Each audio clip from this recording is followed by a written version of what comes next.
নমস্কার, কেমন আছেন আপনারা? আমি doctor Sumanta Bhattacharya, consultant pediatrician এবং ডেভেলপমেন্টাল পেডিয়াট্রিশিয়ান অ্যাজ ওয়েল। আজকে অনেক তো কথা হয়েছে, অটিজম কি, এডিএইচডি কি, অনেকেই অনেক বিভিন্ন চ্যানেলে বিভিন্ন রকম কথা বলে। আজকে আমরা নিরাশার গল্প করব না, আজকে একটা আশার গল্প করব, এবং এই আশার গল্প আমি করতে থাকবো সেই মা বাবাদের জন্য যারা এই জিনিসটা নিয়ে স্ট্রাগল করছেন এবং স্ট্রাগল করতে করতে যারা ক্লান্ত। সো গল্পটা শুরু করার আগে প্রথম যে জিনিসটা বলা উচিত, এই অটিজম আক্রান্ত যে বাচ্চার মা বাবারা আছে, প্রথমে বাচ্চা জন্মা হলো কোনো একটা হসপিটালে, তারপরে আস্তে আস্তে বাচ্চা বড় হচ্ছে, বাচ্চা তাকাচ্ছে, আওয়াজ করলে খুব খুশি আপনারা। তারপরে বাচ্চা 6 মাস বয়স হলো, সলিড ফুড শুরু হলো, আস্তে আস্তে বাচ্চা বসতে শুরু করলো, আরও একটু খুশি। তারপরে বাচ্চা দাঁড়াতে শিখলো, তারপরে ছোট ছোট পায়ে হাঁটতে শিখলো। তো আপনারা ভীষণ খুশি, মা বাবারা ভীষণ এক্সাইটেড যে বাচ্চা আস্তে আস্তে ডেভেলপ করছে, বাচ্চা আস্তে আস্তে আপনাদের চিনতে শিখছে। এরকমভাবে খুব সুন্দর দিনগুলো কাটছিল। হঠাৎ এগোতে এগোতে দেখা গেল, এই যখন বাচ্চার বয়স ধরুন এই 15-16 মাস, হঠাৎ করে একদিন আগে যে জিনিসগুলো করছিল বাচ্চারা, হঠাৎ করে যেন বন্ধ করে দিল। মা ডাকা বন্ধ, বাবা ডাকা বন্ধ। আগে যে কথাগুলো বলছিল, যে এক্সপ্রেশনসগুলো করছিল বাচ্চা, হঠাৎ করে যেন বন্ধ করে দিল। আপনাদের মধ্যে একটা হতাশা, আপনাদের মধ্যে একটা চিন্তা, আপনাদের কপালে একটা ভাঁজ তৈরি হলো। গেলেন ডাক্তারের কাছে, ডাক্তার বলল, ডায়াগনোসিস করে অনেক কিছু পরীক্ষা নিরীক্ষা করলো, অনেক কিছু চেকিং করলো, অনেক কিছু হিস্ট্রি নিল, নিয়ে একটা রাশভারী টার্ম আপনাদের বলে দিল যে আপনার বাচ্চা অটিজম স্পেকট্রাম ডিসঅর্ডারে আক্রান্ত। আপনাদের তো মাথায় বাজ, কি করব? আপনারা পড়াশুনো শুরু করলেন নেট থেকে, গুগলে দেখলেন, এখন তো গুগলের যুগ, গুগলে দেখলেন অটিজম স্পেকট্রাম ডিসঅর্ডারে কি হয়।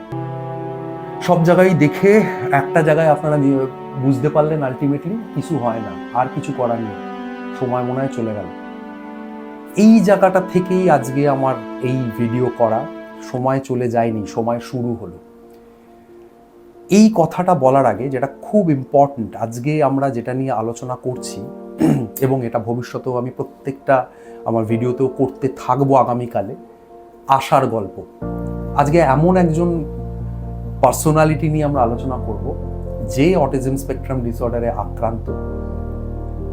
এখন অ্যাট প্রেজেন্ট সেই ছেলেটিকে সারা পৃথিবী চেনে, শুধু ভারতবর্ষ চেনে না, সারা পৃথিবী চেনে।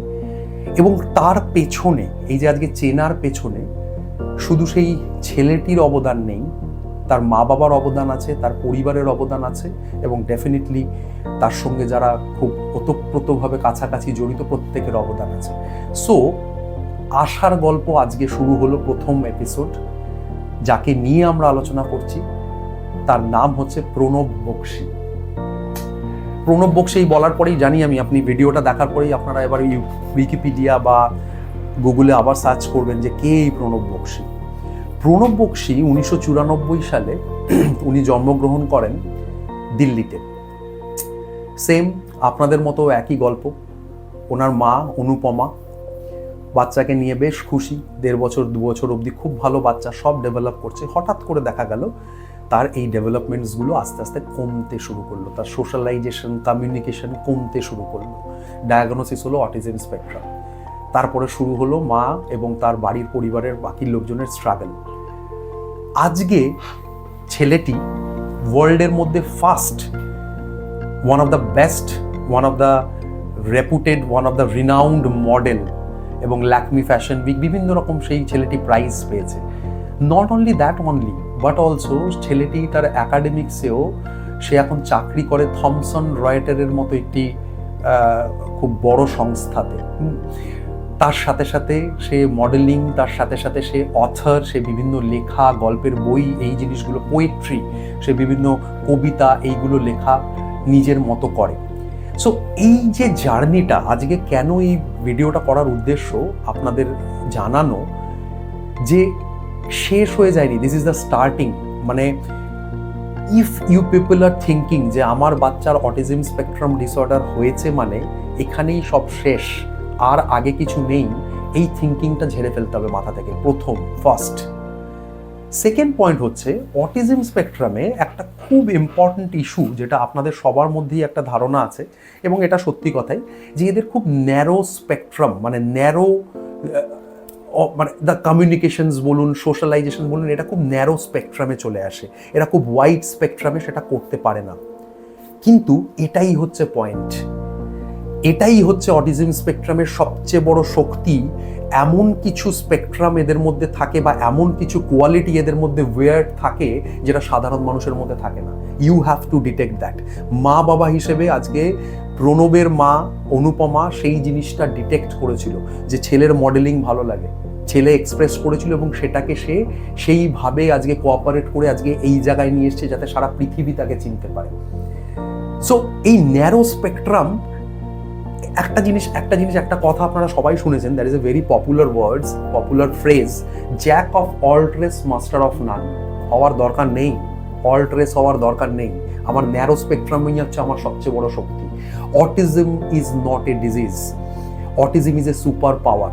এইটা আজকে থেকে মাথায় ঢুকিয়ে নিতে হবে। Autism is not a disease, autism is a super power. এইটাই হচ্ছে আপনার বাচ্চার সবচেয়ে বড় শক্তি, যেটা আর 5টা বাচ্চার নেই। এটাই হচ্ছে আপনার বাচ্চাকে আগে নিয়ে যেতে পারে, যেটা আর 5টা বাচ্চা সেই জায়গাটা কোনোদিন ভাবতেও পারবে না। সো যেটা আমি বলছিলাম, master of none but Jack of all trace, সেটা হয়ে আমার লাভ নেই। বরঞ্চ এই ন্যারো স্পেকট্রামে যে কোনো একটা বা দুটো জিনিসেই মাস্টার হোক, সেটা বরঞ্চ অনেক বেটার। ইনফ্যাক্ট আমরাও দেখুন না, আমরা এই যে ধরুন এত কিছু পড়াশুনো করেছি, এত কিছু করেছি, কিন্তু আলটিমেটলি কিন্তু একটা যে কোনো জবে বা যে কোনো একটা জব প্রোফাইল বলুন, সে প্রত্যেকটা মানুষই এক একটা প্রফেশনে আছেন। কেউ ডাক্তার আছেন, কেউ ইঞ্জিনিয়ার আছেন, কেউ ইউটিউবার আছেন, কেউ মডেলিং আছেন, কিন্তু তারা কিন্তু ন্যারো স্পেকট্রামেই গেছেন। তারা কিন্তু এই একটা স্পেকট্রাম, এরকম নয় যে সে মডেলিংও করছে, সে ডাক্তারিও করছে, সে ইঞ্জিনিয়ারিংও করছে, সে মাস্টার অফ অল। হয় না, সেটা কারোর ক্ষেত্রেই সম্ভব নয়। সেই জন্য এইটা মাথা থেকে আজকের পর থেকে দূরে করে দিতে হবে যে অটিজম স্পেকট্রাম ডিসঅর্ডারে আক্রান্ত যে বাচ্চারা বা তাদের মা বাবারা, এই জিনিসটা মাথা থেকে বার করে ফেলতে হবে যে এটা আমার লাইফে বা ফিউচার লাইফকে নেগেটিভভাবে এফেক্ট করবে। এটাই সবচেয়ে বড় আপনার হাতিয়ার, এটাই হচ্ছে আপনার সুপার পাওয়ার, যেটা ওকে একদিন সেই এস্টাবলিশমেন্ট দেবে যেটা আপনি কোনোদিন কল্পনাতেও ভাবতে পারেননি। সো আজকে এই জিনিসটা নিয়ে আলোচনা করার, এই একটা পার্সোনালিটি নিয়ে, এবং ভবিষ্যতে আমরা আরও বিভিন্ন পার্সোনালিটি নিয়ে আসবো যারা অটিজম স্পেকট্রাম, কিন্তু তারা আজকে পৃথিবী কাঁপাচ্ছে, দেশ কাঁপাচ্ছে। তো সেই জায়গাটা থেকে মা বাবাদের কাছে আমার একটাই অনুরোধ যে এটাতে হতাশ হওয়ার কিছু নেই। যে if the baby is ডায়াগনোজড with autism spectrum, এটাতে হতাশ হওয়ার কিছু নেই। এটাই কিন্তু রে অফ হোপ, এটাই হচ্ছে ray of light. This is not, there is no that kind of thing they everything is getting ডার্কেন্ড।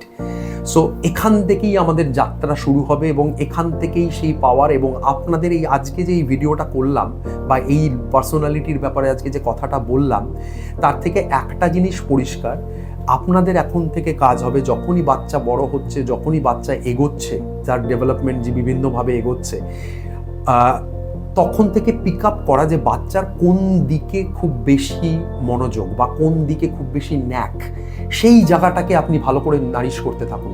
সেই জায়গাটাকে আপনি ভালো করে, আপনি যেখানেই দেখাচ্ছেন, সে থেরাপিস্ট হোক, ডাক্তার হোক, যেখানেই আপনি ট্রিটমেন্টে আছেন বা যেখানেই আপনি যে গাইডেন্সে আছেন, কেয়ার গিভার্সরাও, সেই জায়গাটাকে ভালো করে নারিশ করুন। এবং I am confident about that, আমরা ধরুন ইন জেনারেল পপুলেশন সেই স্পেকট্রামে যতটা না ইমপ্রুভ করব, এরা তার থেকে অনেক বেশি, অনেক আগে চলে যাবে। এবং সেটা আপনাদের দায়িত্ব সেই ন্যাকটাকে, সেই ওর ইচ্ছেটাকে চেরিশ করা, সেই ইচ্ছেটাকে নারিশ করা। এবং সেই সম্পর্কিত যদি কোনো রকম হেল্প লাগে, if you have that kind of queries যে আমার বাচ্চার এটা ভালো লাগে স্যার, কীভাবে এগোবো, লেট মি ইনফর্ম, আমাকে জানান। সেটা আমার ফেসবুকে আমার পেজ আছে, আমার নাম্বার আছে, আমার সেক্রেটারির নাম্বার আছে, আমরা দরকার হলে সেটাতে হেল্প করব। তার জন্য যদি যেতে হয় আগে, তার জন্য যদি গভর্নমেন্টের কোনো বেটার ইনস্টিটিউট থাকে যেখানে ওকে আমরা নারিশ করতে পারি, উই ক্যান ডু দ্যাট, আমরা করতে পারি সবাই মিলে একসাথে সেটা। সো আজকে থেকে negative no, all are positive and everything should be go with a right way। যেভাবে চলছেন সেভাবে চলতে থাকুন, খালি নারিশমেন্ট এবং হতাশার কোনো জায়গা নেই। বিকজ আবারও বলছি, autism is not a disease, it is a super power. So thank you.